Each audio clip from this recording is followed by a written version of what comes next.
Olá, meus queridos alunos. É com alegria que encontramos aqui mais uma vez. Hoje nós vamos tratar sobre a obra do Zygmunt Bauman, Modernidade Líquida, tá? Então tá aí o tema da modernidade líquida, um tema atual, né, frequente, muito pedido nos vestibulares, pedido nas redações, né? Então o Bauman, ele vai definir a modernidade líquida como um período aí logo após a Segunda Guerra Mundial, em que as coisas ficaram assim mais perceptíveis, né? A partir sobretudo da década de 60, esse sociólogo então chamou a modernidade sólida o período anterior à década de 1960 e modernidade líquida esse período a partir de 1960 em que as relações ficaram menos rígidas, né?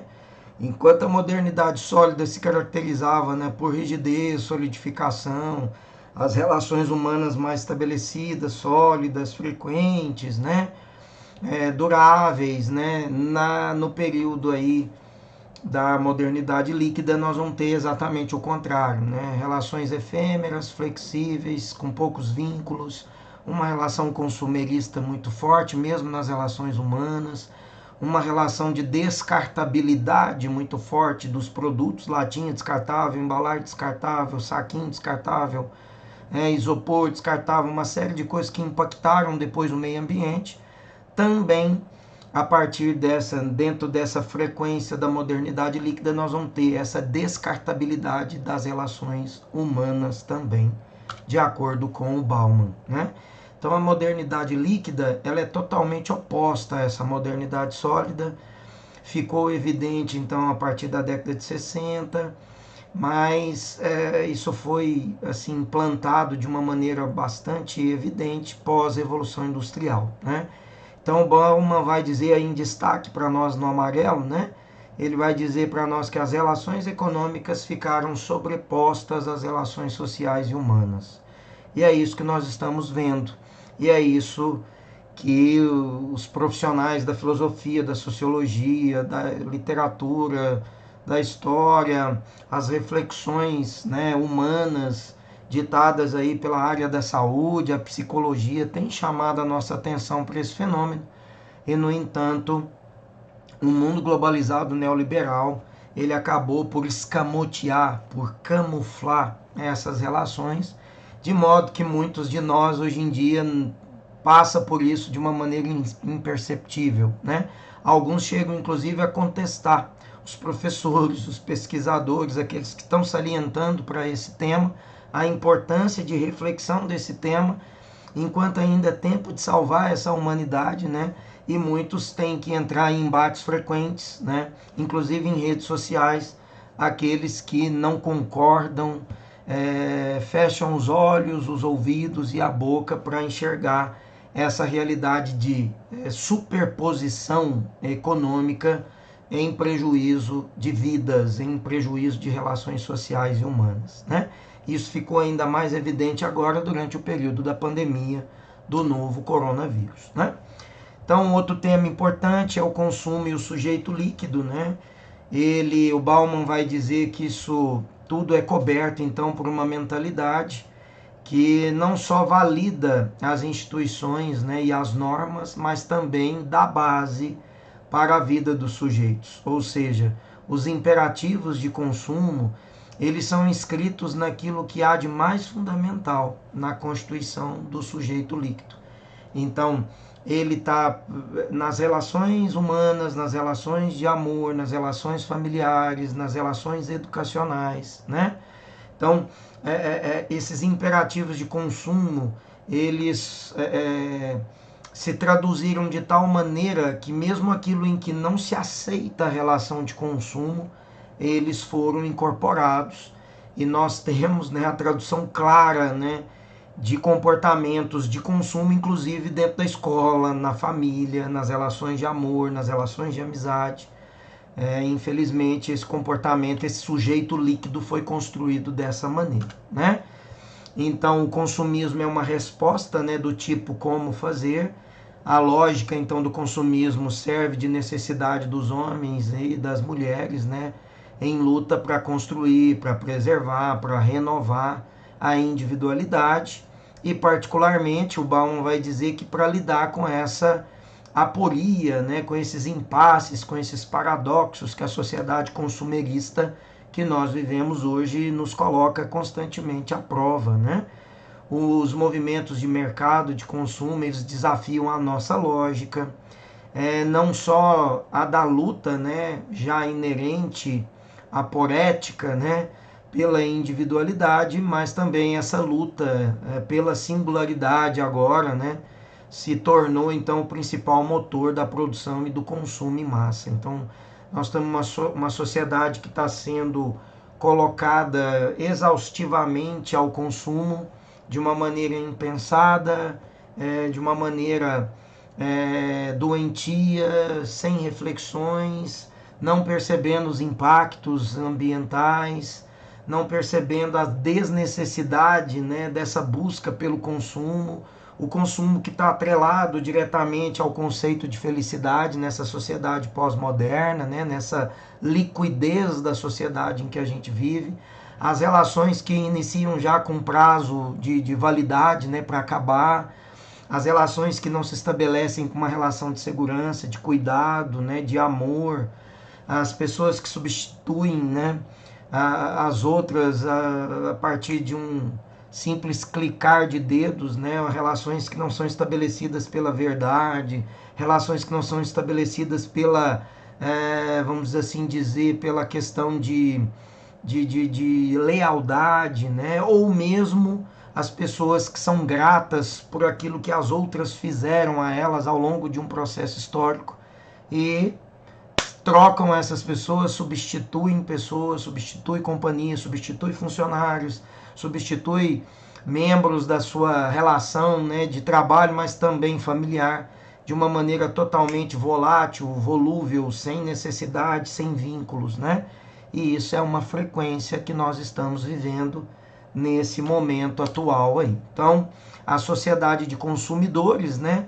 Uma sociedade não é apenas a soma total desses consumidores, mas uma totalidade, né? Como dizia o Durkheim, maior parte, né, do que soma das partes. Então, quer dizer, é uma sociedade que hoje para de usar, né, uma antiga noção que já foi popular sob a influência de Althusser, e interpela, né, os seus membros basicamente, ou talvez até exclusivamente, como consumidores. Uma sociedade que julga, avalia seus membros, principalmente por suas capacidades de comprar, de adquirir marcas, de usar aparelhos eletrônicos de grandes marcas, de grandes grupos, pessoas que têm ranchos ou que têm propriedades ou que podem viajar para isso ou para aquilo, para cenários internacionais. Esse então é o passaporte daqueles que poderiam não conviver comigo, com o meu grupo, né? Esse seria talvez o passaporte para fazer parte do meu órgão de classe, né? Da minha comunidade de irmãos, da minha comunidade de negócios, né? Então há ali aparato, né, que nós precisamos adquirir, as metas de consumo que eu preciso ter, a maneira como eu tenho que me mostrar nessa sociedade para que eu possa ser avaliado como alguém que pode entrar nesse determinado grupo e possa se afinar com aquilo que é a nossa linguagem, o nosso sonho, o nosso projeto, né? Pessoas que utilizam dessa fantasia, né, para se mostrar como alguém que não são, né? Mas que vivem como se fossem esses baluartes da ética, os protetores da família, os protetores dos bons costumes, os cidadãos de bem, né? E que na verdade são transvestidos de imagens, de aparências, né, mercadológicas, consumeristas, que na prática a gente não evidencia isso no dia a dia dessas pessoas, né? Mas que se vendem, entre aspas, com essa apresentação, né? Isso é uma crítica que o Bauman faz nas suas obras, né, nos seus livros, e eu aqui, como um intérprete, gostaria que você pudesse observar essa reflexão crítica que o Bauman faz. Então, consumidor versus cidadão. O que ele vai dizer disso, né? Ele expressa, então, o Bauman vai expressar uma visão, então, de afastamento da política, né? As pessoas que afastam, que odeiam política, ou que conjugam política com um projeto pessoal, né? um projeto de enriquecimento, de vantagens para o meu grupo, né? Uma política que não se evidencia como aquela que é para resolver os problemas de todos, né? De toda a comunidade. Mas é uma política do meu grupo, da minha família, daqueles que vão arrecadar cada vez mais recursos e privilégios em detrimento de famintos, em detrimento de mulheres mortas, de negros excluídos, de pessoas que estão fora da escola, de pessoas que não podem tratar a sua saúde, né? Então, uma política, uma cidadania que foi reduzida ao ato de comprar, ao ato de vender, ao ato de manter os negócios funcionando e aberto. Um discurso falso, né, que foi construído aí midiaticamente durante a pandemia, de dizer os que não querem trabalhar e os que querem trabalhar, os mimimi do fiquem em casa e dos que querem que tudo abra, né? Na verdade, nunca foi duas oposições. Na verdade, esse lado de oposição é para quem não entendeu, né? Porque na prática sempre foi possível, viável de fazer. O fique em casa com produção, né? O resguardar aquilo que seria a quarentena e assim manter vidas, né? Mas isso nunca foi perceptível. Sempre se usou de desculpa que partiu principalmente do governo federal para não tratar, para não fazer o que era papel dele, né? Para fugir das responsabilidades de quem deveria assumir como aquele que é o escudo principal da proteção da sua população. Isso não foi feito. E depois reduziu-se a um discurso midiático, né, basicamente construído também por informações distorcidas ou fake news, de que eram grupos rivais, opositores, né, de uma visão totalmente desleal com o ser humano e desprovida de senso crítico, né, da realidade. Então, a ideia da cidadania se resumiu a consumir, a comprar, né, a vender, né? E isso é extremamente ruim para uma sociedade. A liberdade dos cidadãos, ela foi plantada, enraizada, né, no solo sociopolítico, né? Esse solo sociopolítico, gente, ele tem que ser fertilizado diariamente pelas ações do bem, pelas ações da boa informação. Não é usar acontecimentos para deturpar essas informações e disseminar mal, confundir a cabeça, sobretudo das pessoas mais simples, ou construir um rótulo de alguém que é criminoso e um rótulo de alguém que é mito, né? Isso precisa parar. É na seara do alimento, né, desse solo político, que a gente transforma, que a gente desenvolve. E eu não estou falando de político partidária, eu não estou falando de esquerda ou direita, eu não estou falando de ser do partido tal, B ou D, não. Eu estou falando de defender a vida. Eu estou falando de usar do direito daquilo que está na nossa Constituição para fazer valer e pôr em prática um direito que é de todos, um direito que não exclui pessoas, um direito que não coloca a economia como prioritária diante de vidas humanas. Nunca fez. Mas é possível fazer os dois concomitantemente, né? É possível fazer ambos concomitantemente. Há vários exemplos no mundo de quem fez isso muito bem, e inclusive aqui mesmo na América Latina. Basta ir ali, a Argentina, país vizinho nosso. Vê lá como foi possível fazer isso com uma mortalidade quase igual à da cidade de Uberaba, né? Era um país todo. Então, quer dizer, é possível sim, desde que seja planejado, desde que tenha cuidado, desde que tenha amor ao próximo, desde que a gente observe os limites e a gente se coloque como aquele que é a predisposição do mecanismo político para efetivar aquilo que todos esperam, que o chefe da nação, que os órgãos governamentais, né, que todo o processo político possa resolver em nome de todos nós, né? É esse que é o papel da política, né? Não basta apenas essa visão consumerista de participação furada da população no voto, escolhendo o ronco das ruas. Isso é muito pouco para quem de fato quer melhorar, para quem de fato quer humanizar esse mundo e esse país, né? É preciso que a gente transforme, mas transforme com projetos, né? Seguindo aquilo que a determinação da lei estabelece, né? Cada um assumindo a sua parcela de responsabilidade, inclusive a nossa, né? Mas é preciso que todos possamos assumir com responsabilidade essa agenda de desenvolvimento humano, né? Então a lógica do consumo entrou no lugar da lógica da moral, segundo Bauman, né? Assim as pessoas passaram a ser fortemente analisadas não pelo que elas são, mas pelos que elas compram, pelos que ela tem, para onde elas viajam, né? Para as propriedades, ou os produtos, ou as marcas que elas colocam no seu corpo, que elas entram dentro delas, não é? Então, a ideia de compra também adentrou as relações sociais, as pessoas passaram a comprar afeto e atenção, né?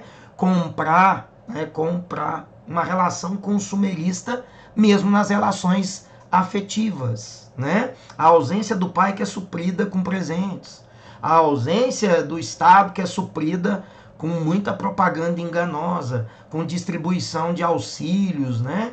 Que vem ali amenizar os impactos daquilo que foi a omissão político, né? De quem deveria assumir, de quem deveria governar, de quem deveria patrocinar a vida. Então, o emprego tornou-se um empobrecimento completamente individual, né? Um empreendimento pessoal, isso não é mais coletivo, isso não é do Estado. Não é o Estado que tem que gerar moradia, não é mais o Estado que tem que gerar emprego, não é mais o Estado que tem que bancar as políticas sociais, não. Isso passou a ser uma questão meramente particular, individual, né? É cada um na sua, né? Essa é uma das críticas que o Bauman faz na sua obra. Então, se alguém não obtém sucesso dentro dessa lógica da modernidade líquida, a responsabilidade é dela, não é de ninguém. Não é do Estado, não é do político, não é de quem deveria manter, não é de quem não fez, não é da sociedade, não. É individual. Por quê? Porque a vida passou a ser um projeto individual, um projeto de compra. A cidadania está resumida à relação de consumo. É essa a crítica que o Bauman levanta para nós, né? Então, assim sendo, a modernidade líquida tem instituições líquidas, né? Cada uma ou cada pessoa é uma instituição. A exploração, então, capitalista deixou de ser vista como exploração, passou a ser algo normal, normal. Ninguém está vendo o que eu estou aqui criticando a partir da obra do Bauman. Boa parte das pessoas não vê, não enxerga isso. Boa parte das pessoas não estão enxergando as negligências, as imprudências. Boa parte das pessoas não estão conseguindo responsabilizar quem deveria ser responsabilizado diante do número de mortes, diante dos problemas, diante da fome, diante da corrupção, diante de uma série de problemas que nós estamos colhendo, né? Então a modernidade líquida ela é ágil, né? Pois ela acompanha a moda, o pensamento da sua época, né? A ciência, a técnica, a educação, a saúde, as relações humanas, tudo, né, que foi criado aí pelo ser humano para compor a sociedade, são submetidos a essa lógica capitalista do consumo, a essa lógica da marca, a essa lógica do ter em prejuízo do ser. É essa uma crítica grave, né, que o Bauman vai trazer para nós. Então, a inexistência da pós-modernidade, segundo ele, o Bauman, então, segundo ele, não há uma pós-modernidade. Para ele há uma continuação da modernidade com pontos diferentes, né? Então ele afina aí com a ideia do outro filósofo, sociólogo Manuel Castells, né? E ao falar da sociedade informacional. Então ele afirma que a sociedade industrial, no sentido de ter como base, né, das produções industriais, ainda existe, mas com lógica diferente, né? Não se trata, então, segundo o Bauman, de uma ruptura de época, né? Mas de uma transformação dentro de uma estrutura que é contínua, que não rompeu, que continuou a mesma ótica, a mesma linha, a questão da exploração, a questão, né, de invadir ou de destruir meio ambiente, questões importantes ligadas à vida, ao meio ambiente, ao ecossistema, a necessidade do ter, a necessidade da aparência, a felicidade que passa pelo consumo, né? Tudo isso é uma continuidade, segundo Bauman, daquilo que foi, de fato, a modernidade. Então, nas palavras do Bauman, olha, uma das razões para quais, né, ele passou a chamar de modernidade líquida ao invés de pós-modernidade, é que ele ficou cansado mesmo de tentar esclarecer uma confusão semântica, né, que não distingue sociologia pós-moderna de sociologia da pós-modernidade. Ou seja, significa então uma sociedade, né, gente? Nesse vocabulário que o Bauman está dizendo, pós-modernidade significa uma sociedade. Ou, se a gente preferir, um tipo de condição humana. Enquanto que o pós-modernismo se refere a uma visão de mundo que pode surgir, mas não necessariamente da condição pós-moderna. Então ele está dizendo que é uma questão de semântica, mas ele prefere falar modernidade líquida porque ela mudou. Antes nós tínhamos uma maneira mais solidificada e agora ela é líquida porque se esvai entre os nossos dedos, né? Tudo é efêmero, tudo é passageiro. E aí ele então contextualiza as relações humanas. As conexões predominam, então, conexão é o termo que ele vai usar para descrever as relações frágeis, né?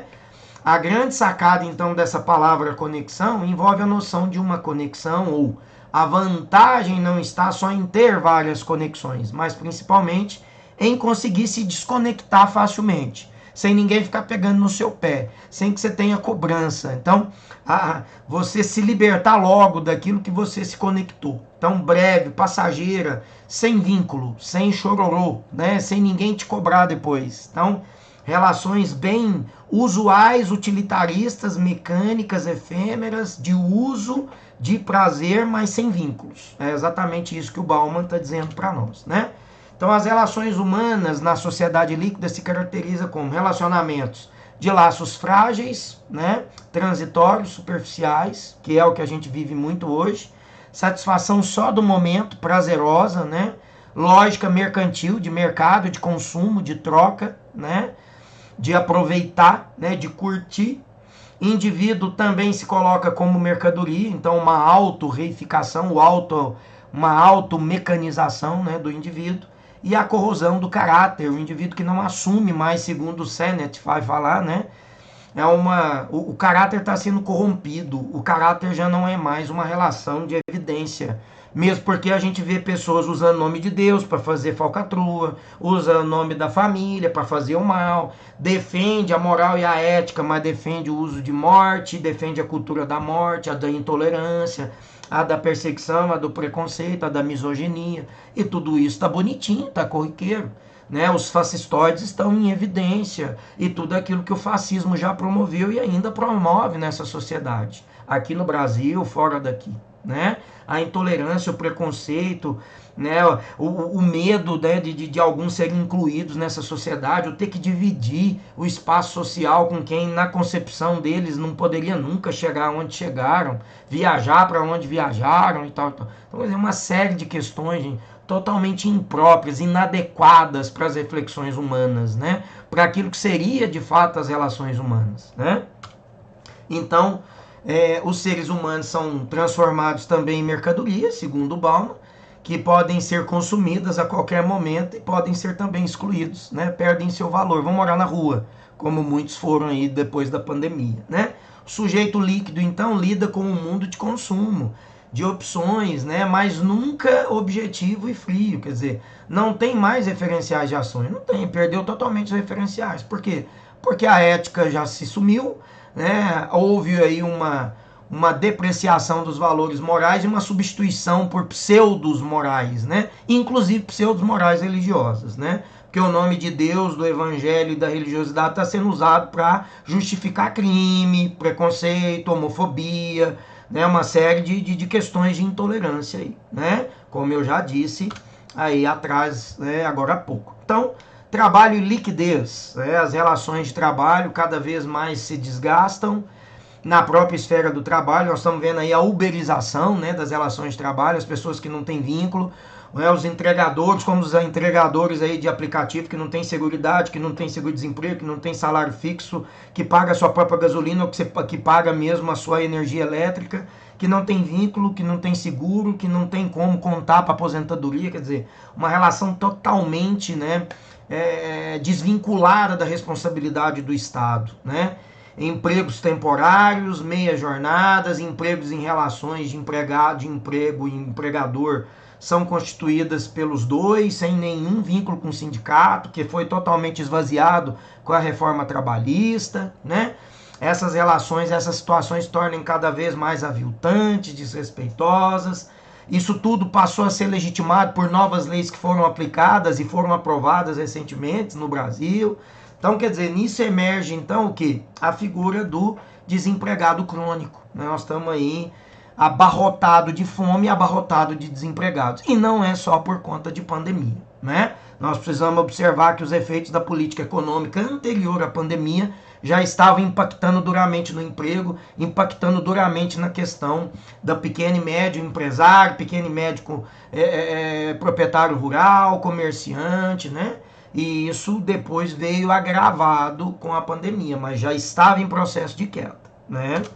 Então, o Amor Líquido, que é outra obra, né, dentro aí dessa temática da modernidade, ele vai falar, o Bauman vai falar que os sentimentos humanos, olha, desperta aí, né, reina nos sentimentos humanos emoção, desperta pela pressa de encontrar o parceiro perfeito logo, né, ou a parceira perfeita, sempre mantido como meta ideal, nunca como realidade concreta, né? As pessoas estão sempre sonhando, buscando, mas não fazem aquilo que deveria fazer para estabelecer relações duráveis, né?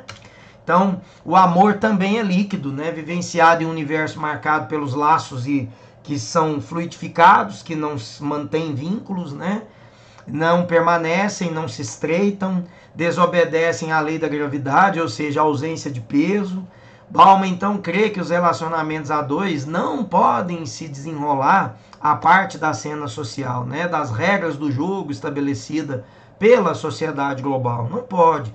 Nada pode fugir desse complexo panorama, né, do moderno fenômeno conhecido como globalização, que vai impactar também a nossa cultura e as nossas relações sociais. Então, a vida líquida é uma forma de vida que tende a ser levada à frente numa sociedade líquida moderna, é aquela em que as condições, então, sob as quais agem, né, os seus membros, mudam num tempo muito curto, os valores também não são os mesmos, aquilo que é necessário para consolidar os hábitos e rotinas, né, perde a referência, ele já não é mais a referência, ele já não é mais um valor, né, por isso não se estabelece aquilo que são, né, ou aquilo que deveria ser as nossas prioridades ou as nossas referências, né, se perde tudo isso. Então a vida líquida, assim como a sociedade, né, não podem manter uma forma ou permanecer em seu curso por muito tempo, né? É uma vida precária, vivida em condições de incerteza, de medo, né, constante. É uma sucessão de reinícios. Ah, não deu certo, a gente começa de novo. Ah, vou casar, mas se não deu, eu separo ali, vou lá. Ah, vou começar, mas se não der, a gente troca. Ah, vamos fazer, se não der, a gente troca ali, troca colar. Então, já se inicia pensando em trocar, né? Então, nessa vida, livrar-se das coisas tem prioridade, né, sobre adquiri-las, né? A gente quer logo livrar, trocar, fazer um upgrade, né? É uma vida de consumo, projeta então o mundo e seus fragmentos como objetos de consumo, inclusive vidas humanas, inclusive seres humanos, né? Que perdem a sua utilidade enquanto são usados. Enquanto eu estou usando, enquanto eu estou sendo beneficiado, muito bom, eu mantenho vínculo, eu estou perto e tal. Mas a hora que eu penso que aquilo já não é mais interessante para mim, não tem porquê eu manter relações, não tem porquê eu estar junto. Passou do tempo, eu vou buscar um novo momento, nova vida e novo entretenimento ou consubstanciar-se de novas relações que podem ali talvez preencher, né, o meu vazio de consumo daquele momento, né, que eu estou vivendo ou que eu pretendo viver. Então isso é importante. As relações então são individuais, não podem solidificar-se, né, em posses permanentes. Em instantes, os ativos aí transformam-se em passivos, né? E as capacidades em incapacidades. Então, rapidinho tudo isso muda, né? As condições de ação e reação também tornam obsoletas, ultrapassadas, e a gente precisa reinventar, e a gente precisa mudar, e a gente precisa buscar um novo paradigma, né? Velocidade, então, e individualidade. A velocidade não é a duração, né? Não é o que importa, né? Com a velocidade pode-se consumir então toda a eternidade do presente contínuo da vida terrena. Olha aí que filosófica essa frase, né, do Bauman. O truque então é comprimir a eternidade de modo a poder ajustá-la, né, à duração de uma existência individual. Então, apropriar-se daquilo que é vantajoso para nós. A individualidade hoje então significa em primeiro lugar a autonomia da pessoa, né? Por sua vez, é percebida simultaneamente como o direito e o dever. Então, a afirmação eu sou um indivíduo significa que eu sou responsável por meus méritos e por meus fracassos. E que a minha tarefa é cultivar os méritos e reparar os meus fracassos de uma maneira individual. Eu não vejo o outro como meu co-irmão ou co-irmã. Eu não sou responsável pelo outro e o outro não tem que se responsabilizar comigo. Nós não partilhamos sonhos e não construímos trajetos. Nós vivemos uma individualidade cega, robozinhos, né? Reificados, com uma autonomia totalmente distorcida e que a gente só serve quando é manipulado para fazer aquilo que o interesse político exige de nós. Caso contrário, quanto mais vivemos o nosso egoísmo individual, a nossa solidão, mesmo em meio coletivo, tanto melhor para quem deseja nos ver robozinhos cumpridores de regras e estabelecendo as vontades desse sistema capitalista dominante que tomou conta do nosso mundo, tá? E fiquem aí, né, com a obra do Bauman, se puderem dar uma lidinha, retomem as questões aqui levantadas na videoaula, que não pode ser muito grande e hoje já ficou. Um beijo para vocês, até a próxima, tá? Tudo de bom.